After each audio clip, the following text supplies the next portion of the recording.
I think the scary thing for me is like I went into such a cave and such a tunnel with them that it also like brings up all this stuff in your body, right? Like I was like, oh my God, I'm exposing like really some vulnerable parts of myself in doing this.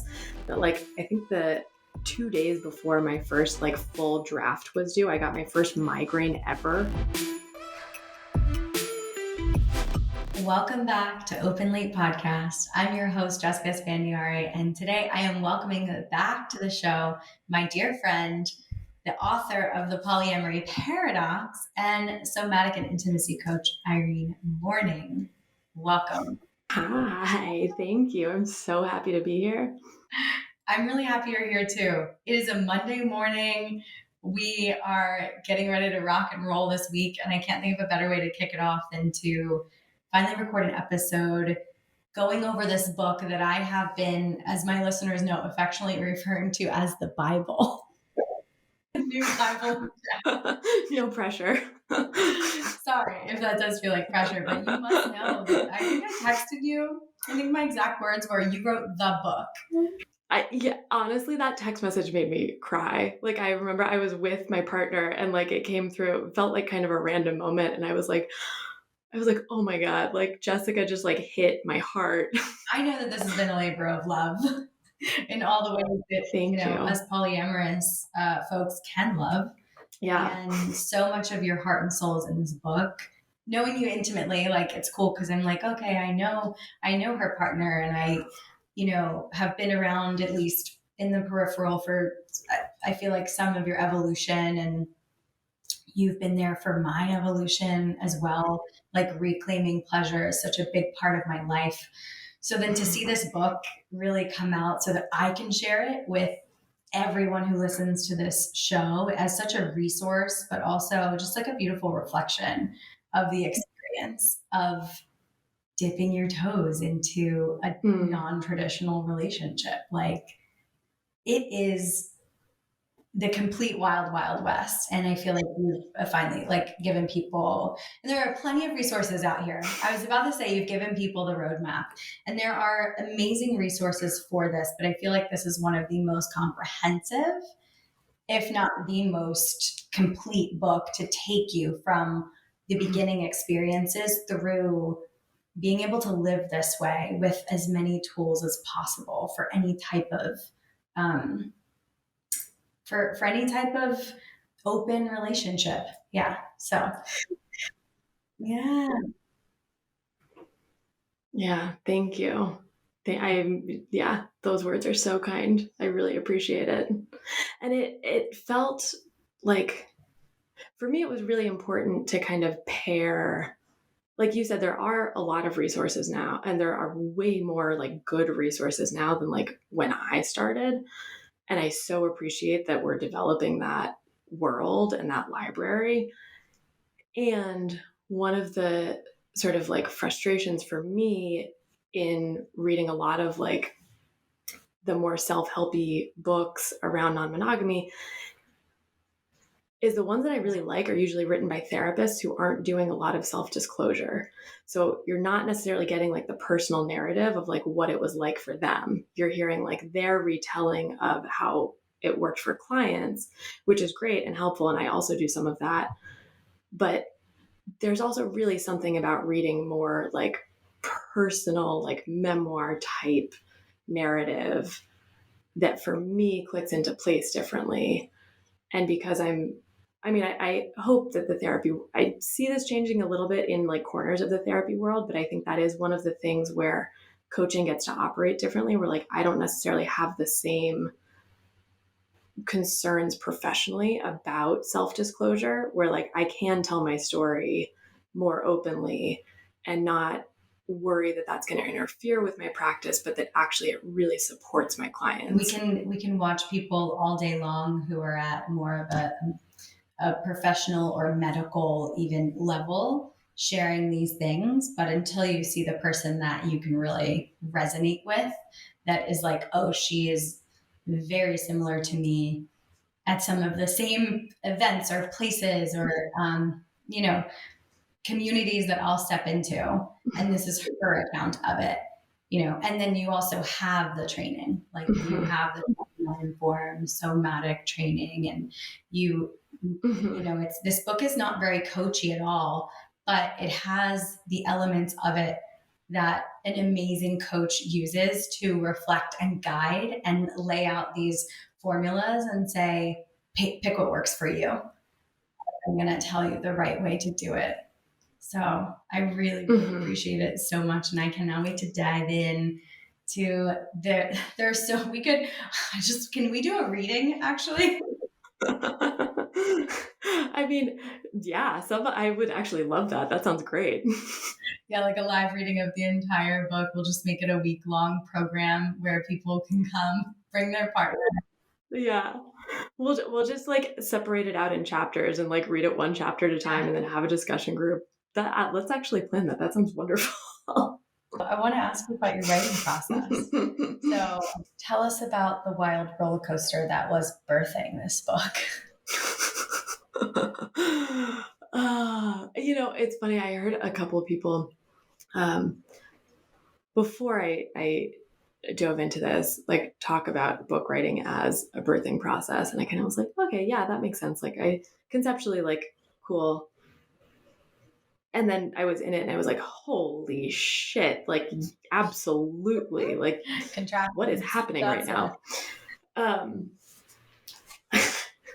Yeah. Well, and I mean, just as like an aside, I also once upon a time trained as a doula and was in the part like right before publication going like, yeah, this is definitely a form of transition, like right before you start pushing where it's like everything just gets disorienting and you're like, where am I? What is going on? What is my life? So I published this book with a small kind of boutique press out of DC, and they really focus on supporting authors who want to change the world by supporting people, essentially. I don't think that's their exact verbiage, but that's sort of how I think about it. And they have a whole process for helping people who have never written a book before go through all of that and actually like get the thing out in a way that's going to be most supportive for who they're trying to reach. And I so appreciated working with them because I had for a year prior to that been working on what is now a completely other book. For a while, the two were kind of like enmeshed.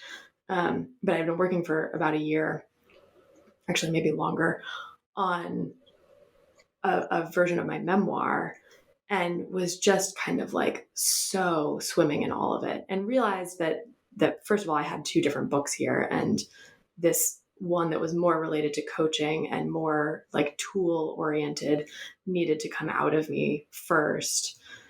And also had realized that there was stuff in the memoir that I just needed more time to be digested within me. Like it wasn't, that stuff wasn't actually ready to be birthed. Like I have a whole manuscript that's just like sitting on my computer that I'll get back to in a couple months, but it wasn't ready at the time.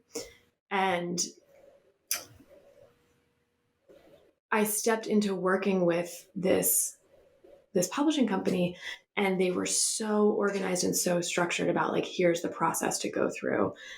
And I had come to this place that felt so disoriented and so disorganized in my memoir writing that I was like, oh my God, my ADHD brain is so happy right now. Like someone's just going to lay out the steps and hold me accountable to them. And like, I don't have to figure out all of the executive functioning stuff of like how to order things and how to like time things. And yeah. And I mean, I can't sing their praises enough in terms of the process that they laid out, where like so much of it was about prep work and connecting to what it is you're trying to offer the person that you're trying to support. Right. And so I was working a lot with like avatars of clients that have really resonated with what I do, and former versions of myself from like when I got started, and like really visioning like, what is it that I say to those people? What is it that I needed to hear when I was in that place? What is it that the clients that I've been most successful at supporting, like, what is it that we're talking about? And then from that place of getting really, really clear with all of that stuff, just having like very limited amounts of time where I just kind of like dump the chapters out. Like, here's the focus of this chapter, go. And there were definitely moments where I think the scary thing for me is like I went into such a cave and such a tunnel with them that which I needed to. And I mean, writing a book is such a major creative process that it also like brings up all this stuff in your body, right? Like I was like, oh my God, I'm exposing like really some vulnerable parts of myself in doing this. That like, I think the 2 days before my first like full draft was due, I got my first migraine ever and like couldn't look at my computer. Mm-hmm. And I was like, what? I was like, okay, universe, like I get it. I'll slow down. I'll stay in bed for a day, but also like, fuck. And I went into such an intense cave with that process that I came to the point of publishing it feeling like, oh my God, I haven't actually really like shared that much of the book with peers who are in my field. And so there was also this moment of, I mean, if there was anything that I was going to do different, that I would go back and do differently, I think it would actually be getting some of the chapters like more with more peer input on them. And at the same time, that's just not like what this particular book needed, but it put me in this position of like right before publication being like, it was like I blacked out. I was like, I don't know what's in this book. And I don't know if it's any good. And I don't know how I feel about it. And I don't like, I was like, I know nothing. Yeah. I like, it's in the book. And like, as like a self-protective mechanism, something in me is just like erasing my memory of like anything that I put on the page. It's like, you're just channeling and then you're like, And so there was this really vulnerable moment for me where like it was going to print and I was waiting for like advanced praise from a few people, having no idea what they were going to say about it and feeling like, and you know, the like abandonment wound in me was going like, oh my God, you're going to get rejected. Like all of your peers are going to hate this thing and disagree with everything that you've written and your career will fall apart and no one will refer clients to you. And like totally spinning out on the future, tripping around that. And I'm sharing that because I think every single author who's ever published a book like has shit like that come up around it, especially if it includes personal information. And then I remember I got a dear friend and colleague who did advance praise for the book. I got his email back with the praise with a much longer quote, but essentially what you said of like, you've written the book. And I just remember like the wave of relief that came over me of like, okay, the people that I'm concerned about, their opinion here, support what I've said. And not that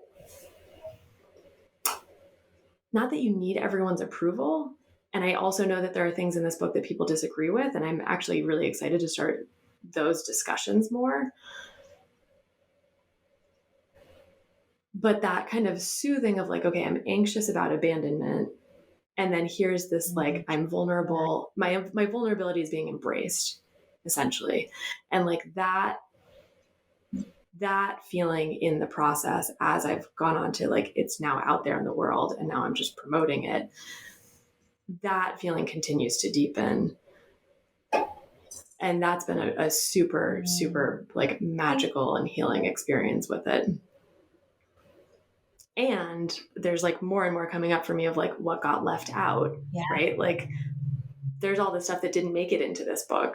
So like, yes, it feels like a super useful guidebook to a lot of people. And I'm going like, yeah, but there's also this other thing. Yeah, absolutely. Because like, otherwise, like that's all material for the next one. You'll never get it out if you're constantly adding. Yeah. Exactly. And I was just talking to a friend the other day who's now in the book writing process, and we were having exactly that conversation of like, you have to choose your cutoff point at some point, and like, I chose a cutoff point with this book that was really meant to give people hope on like, I didn't even end it on like the most full blown expressions of like, I have multiple partners or multiple lovers, and like you can get to like a full blown kitchen table polyamory setting. I was just trying to give like, you can get out of the place where it's super overwhelming and triggering all the time.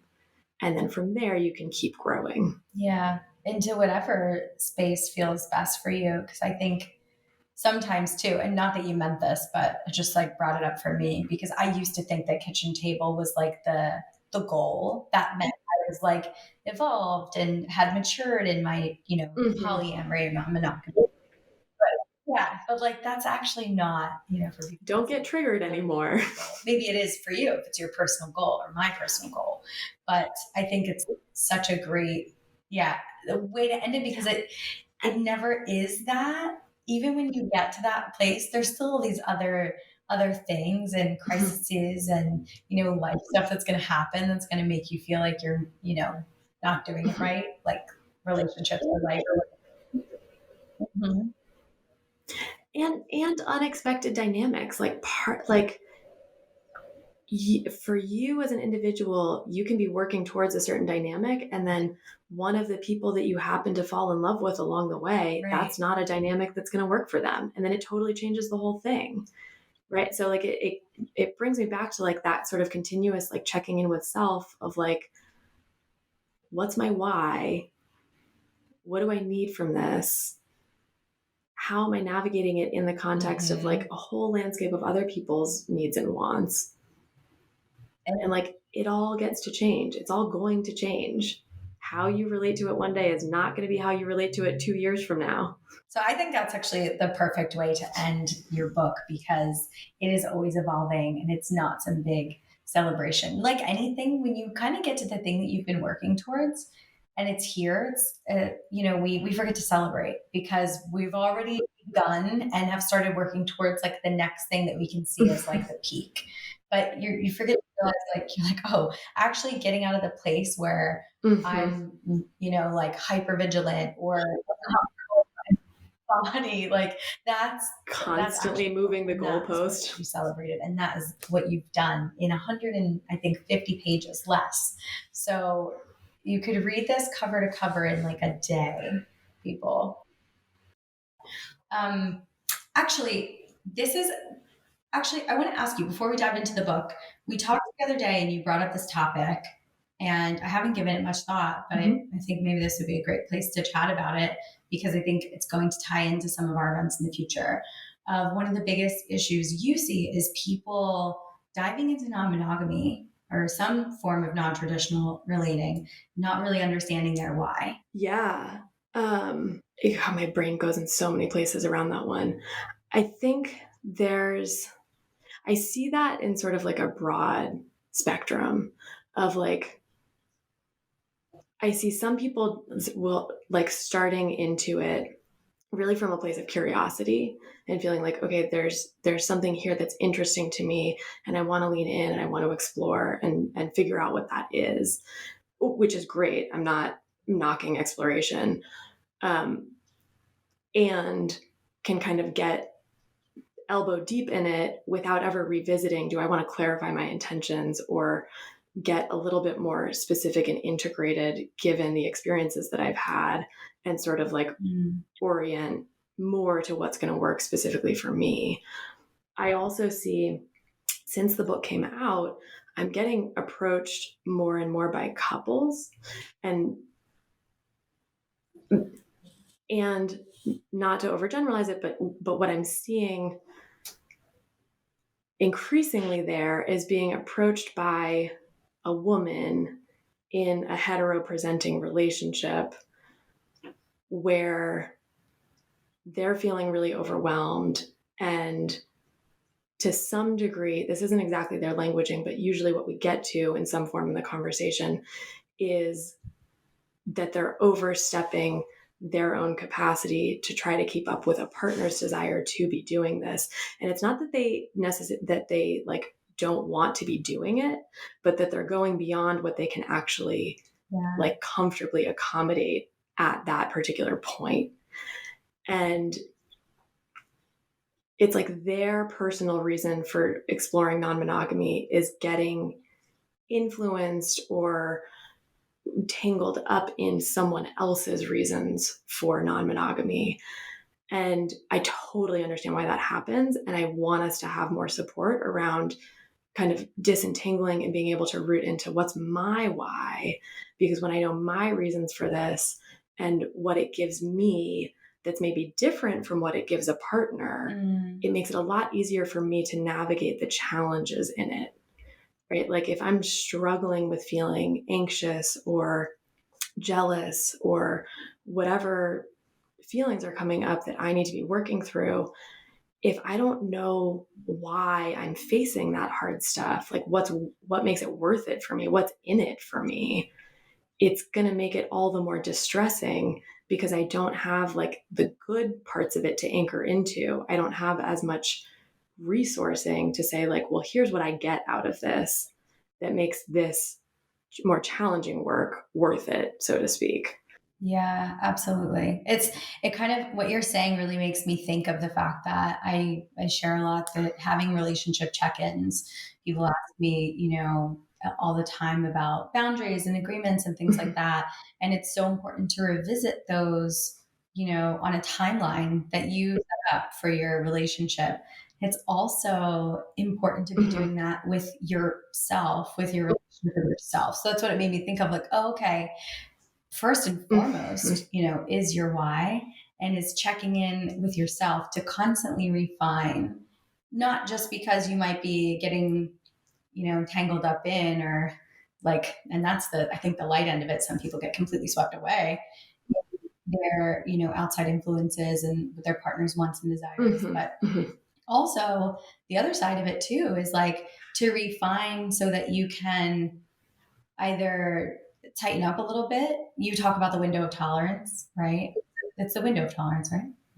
Yeah, which I love so much, and we can get into. But it's also, to, I think, just be in that flow of like being able to mold, to open up more when you kind of do that personal assessment and things can feel more expansive. So you can open up in certain areas or refine and kind of go inward when you are stepping outside of that like realm of growth, but in a comfortable, healthy way, which I think is a perfect segue. I forgot to mention it earlier. I'm like, we're going to talk about these few things, but I have been talking about this concept since I read it in your book and sharing it with people. And I think it's such an important one that you detail in this book. Can you tell us about the window of tolerance? So the window of tolerance comes from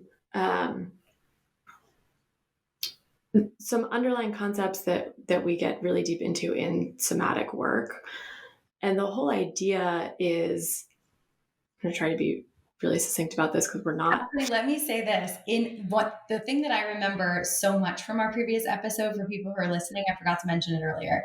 It's episode 56. It's called Mind, Body, Non-monogamy. And in it, Irene, we go into like a beautiful sort of understanding of the difference between stress and trauma. And I think if you haven't yet listened to that episode, it would be a great precursor. You can listen to it without that, but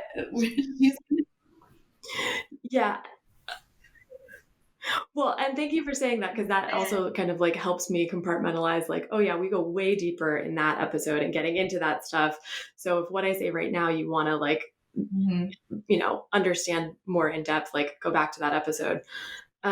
But essentially it's like we have a range in our nervous system, which really is sort of like our core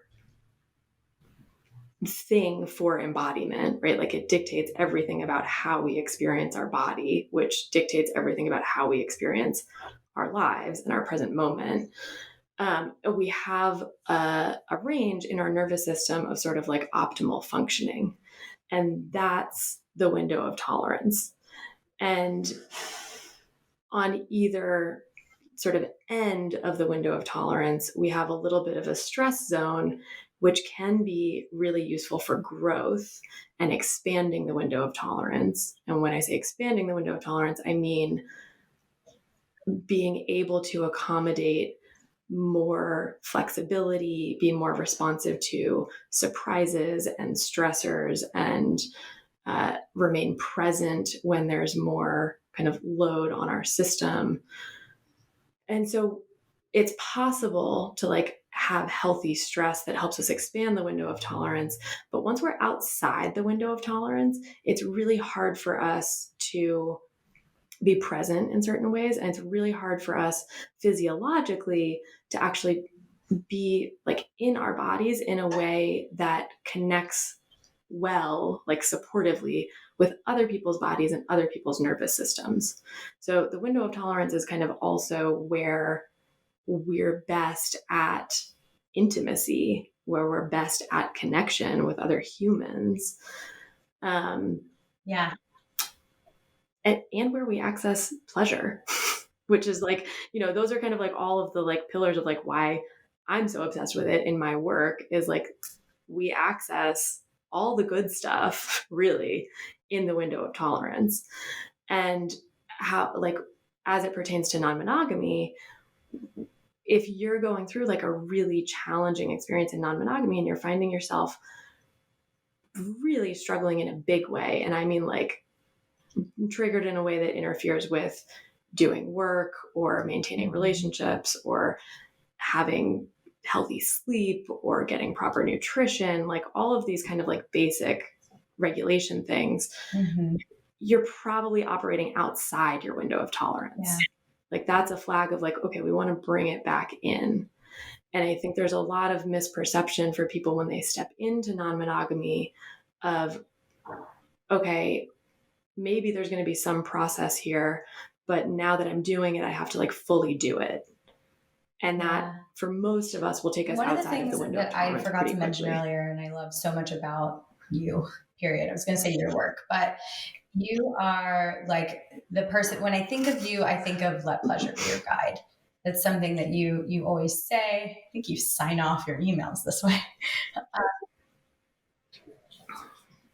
Yeah, that's what it is. I do actually. All of my emails say in celebration of your pleasure, because I really want people to like keep hearing that. I'm like, I don't care what the fuck the email was about. I want you to end it celebrating your pleasure. And it's so important because I feel like that is sort of the kind of container for your whole book. It's like leaning into the things that feel good. And as you're talking about the window of tolerance, what's coming up for me and what I'm remembering is, I think like right away, and forgive me if I'm wrong in sort of like the steps of the book or how it goes, but it's like coming back to those things that have you feel nourished and to, create pleasure in one of the four realms that we have pleasure, right, which you go over in the book, and I'm going to butcher, so help me. It's like intellectual, right? Physical, spiritual, and connection. Yeah. Basically, yeah. I mean, I didn't interject there because I love hearing like how people actually remember, like, because there's not actually any wrong way of doing all of it, right? Like part of, I'm not attached to people interpreting my work a certain way as long as it's supportive for them. Right. So I always love to actually hear like how it gets digested. That's right. The way I frame it in the book is there's body-based, and then what you're what you were saying was intellectual. I think I frame as mental and emotional. And then the spiritual, I'll also sometimes call energetic, depending on, how someone relates to spirituality. Sometimes people like the word energetic better. And then connection, I talk about as relational, but that can be like related to anything. That's not just romantic or sexual relationships. That's your relationship with yourself. That's your relationship with nature. That's your relationship with your pets, like everything. Yeah. And thank you so much. It's funny to actually hear what I read them as. And yeah, everyone's going to interpret it differently. The reason that I bring it up is because you talk about, okay, like when you are outside of, your window of tolerance, where it's like too much growth, like too uncomfortable that it can be re-traumatizing, I think you immediately or very quickly talk about getting back into like what feels good and a regulated state through like focusing on your own pleasure first. So, and it was so simple. When I read it, I was like, this is wild. I'm a person, unrelated to non-monogamy, who would forego a lot of pleasure in my own life, as whatever, a people pleaser, a good girl mentality, oh, whatever it was, taking care of everybody else before me, just the programming that I have from the way I was raised. And it was like, it hit me like a ton of bricks when it was like, go drink water, take a nap, watch a show that you like, which I don't remember what show was in there, but like honestly, just like watch like something that's actually going to make you feel good. Probably. Because you cannot relate to yourself or others in your like highest capacity if you are not in a regulated state. And the fastest way to regulation is pleasure. I was like, wow, this is rocket science over here. And to expand how we think about pleasure, right? Like that's part of why touching on all four of those realms is so important to me, is like often when I'm talking about pleasure, people immediately jump to sexual pleasure. And like I am a happily excited, sex positive human being and practitioner, and I want to talk about sex all the time. That's part of how I wound up doing what I do. And we access more sexual pleasure when we're also tapping into these other realms. And I think it's a lie of all these different systems of oppression that we exist within to say that pleasure has to be one particular thing, or that it's only sexual pleasure in order to like sell us a vibrator or sell us whatever. Like I'm seeing so much like yoni oil lately. I'm like, where is this coming from? And like all of those things are great. Like I love sex toys, I love oils, but it doesn't have to necessarily be that complicated, and it doesn't have to be this thing outside of us. Like, and if we can expand how we conceptualize pleasure, we get a lot more agency back over what it means to us and how we can use it. For everybody listening to this, that for me, this was one of the biggest tools I feel like I learned in the last year of working with you, even longer than that now, because we've taken a little break. But that I am fully responsible for my pleasure. And it's not just about my orgasm. It's like my rollerblading and going to see a show that's like really exciting, and all of the ways that I can constantly fill my own cup then allow me to access so much more when I am with people that are going to like bring me sexual pleasure, because I'm constantly coming from a really full place. I want to move into the book a bit more, because some of the things that we're talking about really help in any relationship, but there are some things in here, obviously, because this book is, the Polyamory Paradox, that are going to support people on their journey to opening up. And you hit on this very interesting thing that you've named the unsolvable problem. And I was like, oh, wow, this is not good for the girl in me that really wants to be winning all the time. Be really competitive. Like all problems are solvable with my answer as the winning answer. But I think that this is one of the most empowering things in this book for people in relationships that want to open, because they, and just speaking from the dynamic that you have and that I have, like we both have a primary partnership, right? And we would like to have other partners, and do have other partners in our lives that add to that. And, I think we're both on the same page where we want to expand as much as possible, but we also love the stability of having our partner and having things be really, really great at home. I can't really be playing or interacting or relating with anyone outside of my marriage if it's not going well. It just isn't right for me. And so I'm prefacing that with, or, wanting to talk about this unsolvable problem, because I get the question a lot from people, well, how do I know if this is a need that I should have met somewhere else, or if it's something that I should work on with my partner. And I feel like this is a big, I was going to use the word like pass. It's not quite a free pass, but it's also like an understanding that there are just some things that are not going to be solved and that maybe you will never be on the same page about. I think that's like a really, just a big realization for me here. Yeah. Tell us more. Yeah. And I have to, I have to give some credit to the Gottman Institute for this. Like, I think what's in the book is really like my own take on it. But one of the most, so for anyone listening who's not familiar, the Gottman Institute is this really great like relationship research hub, and they have a whole training methodology to support therapists and coaches and people who work with relationships. My only kind of hang up there is that they're very like cis het monogamy focused. Like most of their, I don't think I've seen any research from them that is oriented to non-monogamy. However, they've come out with a lot of really, really, really useful information. And one of the game changers for me in my relationship to intimacy and my relationships was stuff that they published around like the recurring fights that people have in relationships, some very high percentage. I can't remember off the top of my head what it is, but I want to say it's like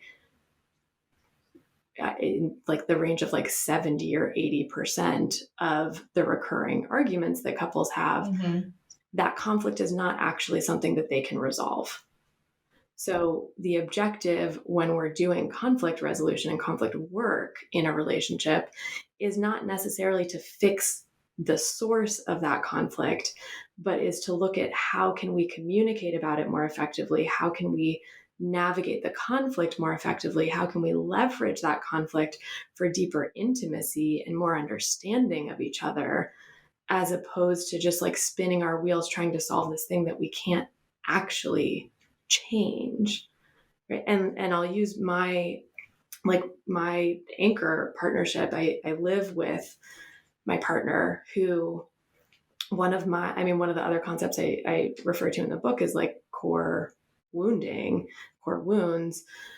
And for me, one of my core wounds is abandonment, because I had the experience of early parental loss when I was really young. And so that, kind of shapes my whole landscape.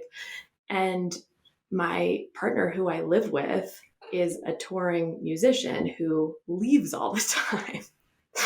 And so, there's also this thing where like we choose partners who give us so much opportunity for healing and like trigger our shit, right?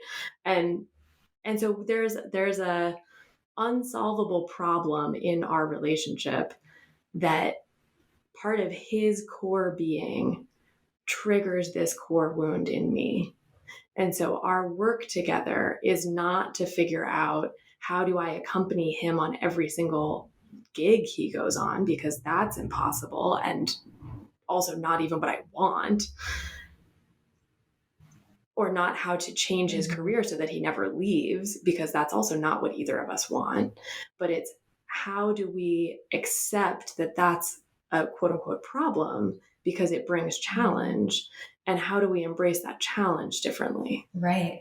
Rather than trying to like change the whole context. Because at the end of the day, your whole purpose, and I think your goal as a human, just knowing you and your work, is to grow and to constantly reclaim the parts of yourself that don't feel whole, whether that, you could call that inner child healing, or soul, some people call it soul retrieval, whatever it is, but it's to like reclaim the parts of you that get triggered and that feel abandoned. And so that's the work in relationship. Whereas I think so many people on this planet don't see that as the goal. It's to bring everything in to be more comfortable for them at the expense of a lot of times their own growth or a partner's happiness. And there's so much mastery in the way that you sort of describe that and the way that you live your life and what you've put into this book, and that concept that like, and you talk about it in this book. Esther Perel, says like the distance. I mean, you reference her a few times, but it's like seeing someone as their own person, as their own individual. And I know that's like how you see your partner, and you're like, okay, this is an opportunity for me to grow and to be more whole. Well, there you go. We are knee deep with the pleasure witch herself, Irene Morning. She is laying the foundation for how to polyamory. Go get this book, Polyamory Paradox. We have linked it in the show notes. And this episode is so juicy and much, much longer. So I decided to split it into 2 parts. Check out part 2 next week. And in the meantime, if you really enjoyed this episode, if it supported you in some way and you're thinking of someone else that this would really help, screenshot it, send it their way. Take 60 seconds and leave a review for the show. That's another way that more people can find this work. And as always, stay sexy. I love you all. See you next week.